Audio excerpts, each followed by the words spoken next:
Hi friends. So మరి ఈరోజు దసరా నవరాత్రుల్లో 5వ రోజున అమ్మవారిని చండీదేవిగా అయితే పూజించుకుంటూ ఉంటారనమాట.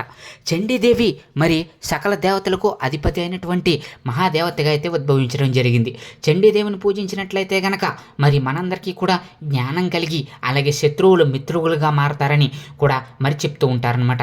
శత్రు సంహారం చేయగలిగేటువంటి ఈ తల్లి మరి ఉద్భవించినటువంటి రోజు నుంచి కూడా మరి శత్రువులను సంహారం చేయడానికి ఉద్భవించిన ఈ తల్లిని కనుక పూజించినట్లయితే కనుక శత్రువులు మిత్రులుగా మారడమే కాకుండా మనలో ఉన్నటువంటి జ్ఞానాన్ని వికసింపజేస్తుంది. మనలో దారిద్ర బాధలను కూడా పోగొట్టేటువంటి తల్లిగా మనందరం కూడా చండికా దేవుని అయితే పూజించుకుంటూ ఉంటారు.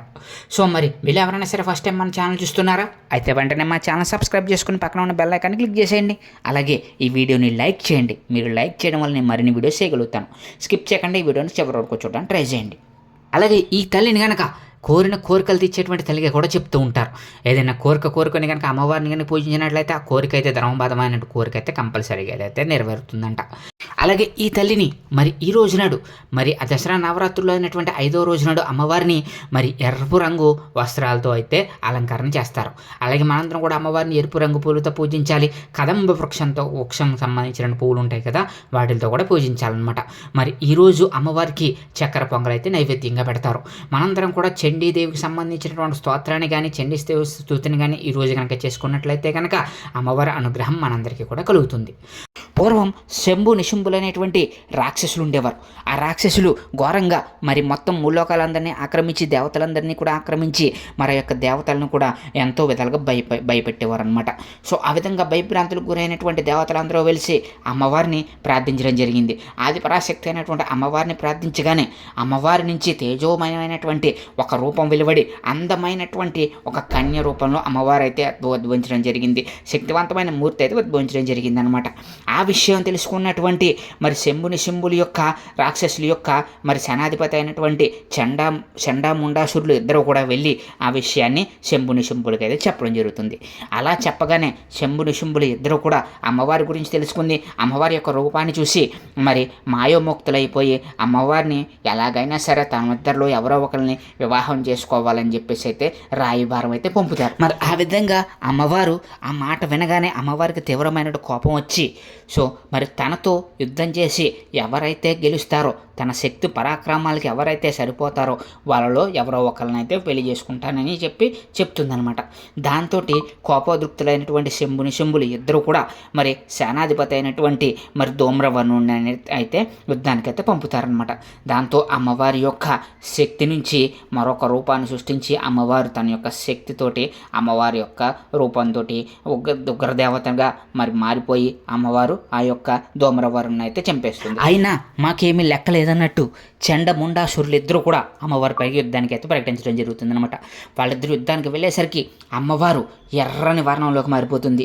ఎరుపు వర్ణంలోకి మారిపోయి ఉగ్రదేవతగా మారిపోయి అమ్మవారి శక్తి నుంచి చండికాదేవి అవి ఉద్భవిస్తుందన్నమాట. ఆ చండికాదేవి వీళ్ళిద్దరూ అన్నటువంటి చండముండాసురుల్ని ఇద్దరిని కూడా సంహారం చేస్తుంది. మరి ఆ విధంగా చండముండాసురుల్ని మరి యొక్క చండికాదేవి చంపడం వల్ల అమ్మవారికి చండీదేవి అనే పేరైతే రావడం జరుగుతుంది.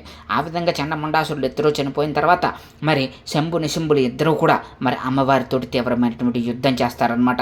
యుద్ధం చేస్తే చివరికి అమ్మవారి చేతిలో వారికి పరాజయం తప్పదు. సో అమ్మవారు వాళ్ళని కూడా మరి సంహారం చేస్తుంది. ఈ విధంగా మరి శత్రు సంహారం చేసినటువంటి అమ్మవారి నుంచి ఉద్భవించినటువంటి రూపాన్ని చండికాదేవిగా మనందరం కూడా చండీదేవిగా అయితే పూజించుకుంటూ ఉంటామన్నమాట.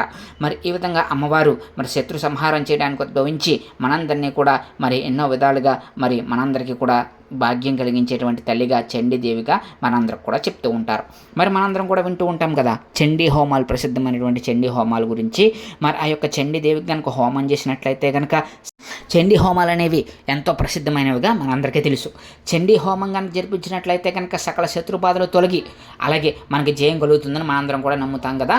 మరి అదేవిధంగా అమ్మవారి హోమాలు అనేవి ప్రత్యేకమైనటువంటి ఆ పూజారులతోటి ప్రత్యేకంగా హోమాలు అయితే నిర్వహిస్తూ ఉంటారు. ఆ హోమాల్లో వచ్చేటువంటి అవిష అనేది అమ్మవారికి ఆహారంగా స్వీకరించి అమ్మవారు మనందరినీ కూడా చల్లగా చూస్తారని, అలాగే ప్రకృతి వైపరీత్యాల నుంచి మరి ప్రకృతిని కూడా ఆ యొక్క హోమం నుంచి వచ్చేటువంటి ఆ యొక్క పొగ ఉంటుంది కదా, అది కనుక పీలిస్తే కనుక అందరికీ మంచి జరుగుతుందని, అది వాతావరణానికి కూడా ఎంతో మంచిదని మరి అమ్మవారిని చండీదేవిగా ఉద్భవించడం అనే వెనకాల ఇంకొక కథ కూడా ఉందన్నమాట. పూర్వం మరి మహిషాసురుడు అనే రాక్షసుడు ఉండేవాడు.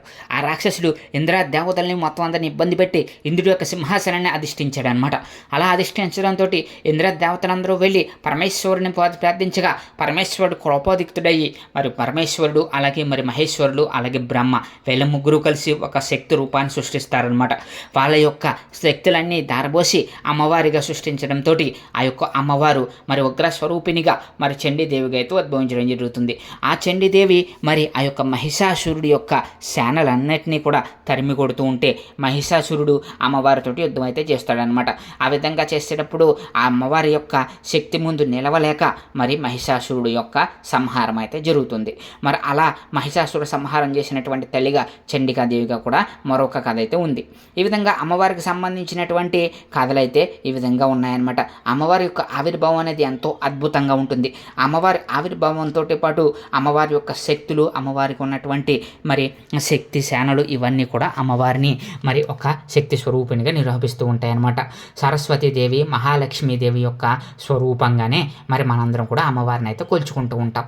మరి ఈ నవరాత్రుల్లో కనుక అమ్మవారు మరి చండికాదేవిగా 5వ రోజున మనందరికీ కూడా దర్శనం అయితే ఇవ్వబోతుంది. మరి అటువంటి తల్లిని కనుక ఈరోజు మనందరం కూడా చండీశ్వరి చండీదేవి నమః అనేటువంటి మంత్రాన్ని కనుక 108 సార్లు కనుక మనందరం కూడా జపించినట్లయితే కనుక మనందరికీ కూడా మంచి జరుగుతుందని ఆ యొక్క చండీదేవి అనుగ్రహం కలుగుతుందని కనుక చెప్తూ ఉంటారనమాట. ఒకసారి కనుక అమ్మవారిని మరి నవరాత్రుల్లో ఒకసారి పూజించినట్లయితే కనుక మీకు సర్వ దరిద్రాలు తొలగిపోయి సర్వ సుఖాలు కలుగుతాయని అలాగే అమ్మవారి యొక్క శక్తి అనేది మరి ఈ రోజున అయితే యాక్టివేట్ అవుతుందని కాబట్టి ఈ రోజున చండీదేవిని పూజించాలనేసి అయితే చెప్తూ ఉంటారు. మీరు ఎటువంటి దుష్ట శక్తులను కూడా పాలద్రోలేటువంటి తల్లిగా మరి చండీదేవిని అయితే చెప్తూ ఉంటారనమాట. అందుకే దసరా నవరాత్రుల్లో అమ్మవారికి ఎంత ప్రత్యేకమైనటువంటి అవతారంగా చండీ అవతారాన్ని అయితే చెప్తూ ఉంటారు. మరి మీరందరూ కూడా అమ్మవారిని ఈ రోజున చండీదేవిని పూజించగలరని మనస్ఫూర్తిగా అయితే కోరుకుంటున్నాను అనమాట. మరి ఈరోజు మనందరికీ కూడా దసరా నవరాత్రులు 5వ రోజునే మరి యొక్క చండీ అవతారాన్ని మనందరం కూడా దర్శనం చేసుకోవచ్చు. సో మరి ఇది ఫ్రెండ్స్ ఈరోజు మన వీడియో. ఈ వీడియో కనుక మీకు నచ్చినట్లయితే మన ఛానల్ సబ్స్క్రైబ్ చేసుకుని పక్కన ఉన్న బెల్ ఐకాన్ని క్లిక్ చేసేయండి. అలాగే మీకు మరిన్ని ఇలాంటి ఇంట్రెస్టింగ్ వీడియోస్ కావాలనుకుంటున్నారా అయితే వెంటనే మా ఛానల్ సబ్స్క్రైబ్ చేసుకుని పక్కనే ఉన్న బెల్ ఐకాన్ని అయితే క్లిక్ చేసేయండి. Thank you friends. Thank you.